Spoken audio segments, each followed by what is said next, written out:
জিন দিয়ে যে কোনো কাজ আপনি ঘরে বসে অর্ডার করবেন, জিন আপনার কাজ করে দিবে। 100% পরীক্ষিত এই আমলটি। আপনি যা কিছু অর্ডার করবেন, জিন বাধ্য হয়ে আপনার সেই কাজই করে দিবে। অবশ্যই ভিডিওটি সম্পূর্ণ দেখে শুনে তারপরে আমল করবেন, নতুবা হিতাই বিপরীত হতে পারে। তাই আমি অনুরোধ করছি সম্পূর্ণ দেখবেন, দেখে তারপরে বুঝে তারপর আমল করবেন, নতুবা আপনি আমল করতে যাবেন না। আসুন শুরু করা যাক ভিডিও।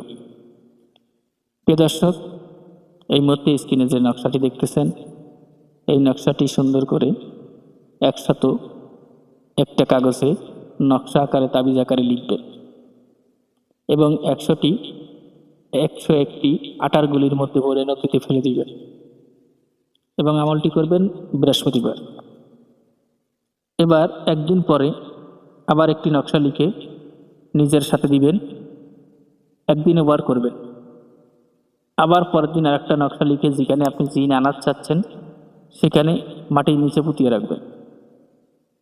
পরে 3 দিন পরে বৃহস্পতিবার যেদিনই হোক না কেন, ওই দিন 7টা নকশা আবারও লিখবেন। বৃহস্পতিবার পরে জাফরান কালিজা লেখা শেষে অবশ্যই একটা জিনিস খেয়াল করবেন, আগরবাতি, মোমবাতি, গোলাপ পানি ইত্যাদি দিয়ে জায়গাটা পবিত্র করে তারপরে আমলটি শুরু করবে এবং ছোট বাচ্চা এবং কোনো নাপাক মহিলারা যেন ওখানে না যায় অথবা কোনো পুরুষ না যায়।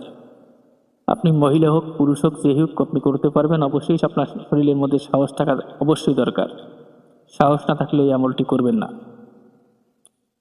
এবং কিছু মিষ্টি রাখবেন, যখন জিন আসবে তখন মিষ্টি জিনকে খাওয়ালে আপনার কাজ করতে পারতে থাকবে।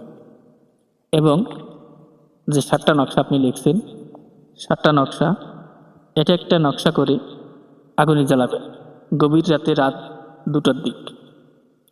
যদি প্রথম নকশায় জিন আসে, দ্বিতীয়টি জ্বালানোর দরকার নেই।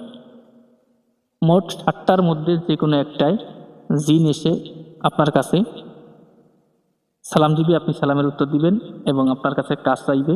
আপনি যে কোনো কাজ আপনি তাকে দিতে পারবেন, তাতে আপনার স্ত্রী আনার জন্য হোক, প্রেমিকাকে আনার হোক, প্রেমের বাধ্য করার জন্য হোক, যে কোনো ব্যাপার নিয়ে আপনি আমলটা করতে পারবেন, কিন্তু অবৈধ কাজে না করাই উত্তম।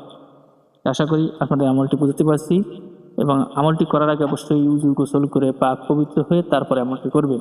কবিরাজ মোহাম্মদ সাইফুল ইসলাম। অবশ্যই আমার কাছ থেকে কোনো পরামর্শ নিতে আপনারা সকাল 10টা থেকে রাত 10টা পর্যন্ত নামাজের সময় কেউ কল দিবেন না।